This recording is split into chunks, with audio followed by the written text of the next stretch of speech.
Bidar ATM ಸಿಬ್ಬಂದಿ ಹತ್ಯೆ ಮತ್ತು ದರೋಡೆ ಕೇಸ್ಗೆ ಸಂಬಂಧಪಟ್ಟಂತೆ ದರೋಡೆಕೋರರ ಬಂಧನ ಆಗಿದೆ.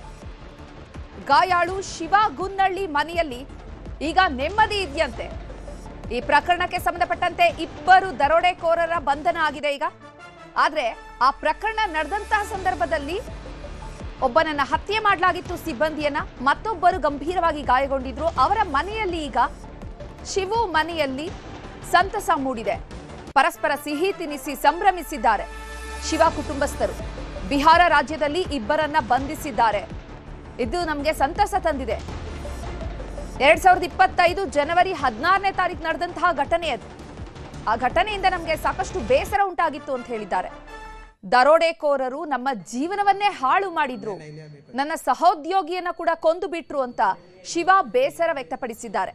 ಹಂತಕರನ್ನ ಎನ್ಕೌಂಟರ್ ಮಾಡಬೇಕು ಅಂತ ಆಗ್ರಹಿಸಿದ್ದಾರೆ. ಕಳೆದ 6 ತಿಂಗಳಿನಿಂದ ನಾನು ಹೊರಗುತ್ತಿಗೆ ಆಧಾರದಲ್ಲಿ ಕೆಲಸ ಮಾಡ್ತಿದ್ದೇನೆ. ಆದರೆ 19 ತಿಂಗಳಾದ್ರೂ ಕೂಡ ನನಗೆ ಸರ್ಕಾರದಿಂದ ಯಾವುದೇ ರೀತಿಯ ಆರ್ಥಿಕ ಪರಿಹಾರ ಸಿಕ್ಕಿಲ್ಲ ಅಂತ ನ್ಯೂಸ್ 18 ಕನ್ನಡಕ್ಕೆ ಗಾಯಾಳು ಶಿವ ಗುನ್ನಳ್ಳಿ ಹೇಳಿಕೆಯನ್ನು ನೀಡಿರುವಂತದ್ದು. ಸಿಎಂಎಸ್ ವಾಹನ ಬರುತ್ತಲ್ಲ ಅಂದ್ರೆ ಎಟಿಎಂಗೆ ಹಣ ತುಂಬಿಸೋದಕ್ಕೆ ನೋಡಿ 2025 ಜನವರಿಯಲ್ಲಿ ನಡೆದಂತಹ ದೃಶ್ಯಾವಳಿಗಳದು.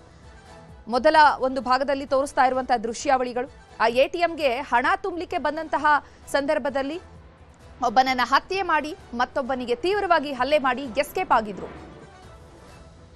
ದರೋಡೆಕೋರರು ಬಂದು ಇಮಿಡಿಯೇಟ್ಲಿ ನಮ್ಗೆ ಫೈರ್ ಮಾಡಿ ನಂದು ಸ್ನೇಹಿತನ ನಂದು ಜಾಯಿಂಟ್ ಕಸ್ಟೋಡಿಯನ್ ಗಿರಿ ವೆಂಕಟೇಶನ್ ಸ್ಥಳದಲ್ಲೇ ಗುಂಡೇಟು ನಡೆಸಿ ಸ್ಥಳದಲ್ಲೇ ಅವನು ಮೃತಪಟ್ಟ.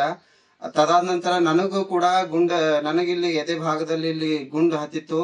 ಆ ಸಮಸ್ಯೆ ಅದು ಇನ್ನ ನೆನ್ಸ್ಕೊಂಡ್ರೆ ನಂಗೆ ಬಹಳ ಒಂದ್ ನೋವಿನ ಸಂಗತಿ ಅಂತ ಹೇಳ್ಬಹುದು.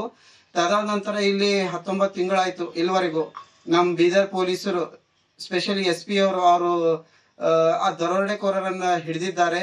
ಇದು ಬಹಳ ATM ವಾಹನಕ್ಕೆ ಹಣ ಸಾಗಿಸ್ತಿರ್ಬೇಕಾದ್ರೆ ಸುಮಾರು 83 ಲಕ್ಷ ಅಲ್ಲಿ ಏಕಾಏಕಿ ಹಾಡಹಗಲೇ ಗುಂಡಿನ ದಾಳಿ ನಡೆಸಿದ ಇಬ್ಬರು ಆಗಂತುಕರು ದರೋಡೆಕೋರರು ಸ್ಥಳದಲ್ಲಿ ಅವರು ಗಿರಿ ವೆಂಕಟೇಶನ್ ಅಂತ ನಮ್ಮ ಶಿವನ್ ಸಹೋದ್ಯೋಗಿ ಮೃತಪಟ್ಟರೆ ಇವನಿಗೆ ಎದೆಯಿಂದ ಗುಂಡು ಹೋಗು ಬೆನ್ನಿಂದ ಹೊರ ಹೋಗಿತ್ತು. ಇವನು ಸಾವು ಬದುಕಿನ ಮಧ್ಯೆ ಹೋರಾಡ್ತಿದ್ದ. ಆ ಟೈಮಿನಲ್ಲಿ ಹೈದರಾಬಾದ್ನಲ್ಲಿ ಸೂಕ್ತ ಚಿಕಿತ್ಸೆ ಸಮಯಕ್ಕೆ ಕೊಟ್ಟು ಉಳಿಸ್ಕೊಂಡಿದ್ವಿ.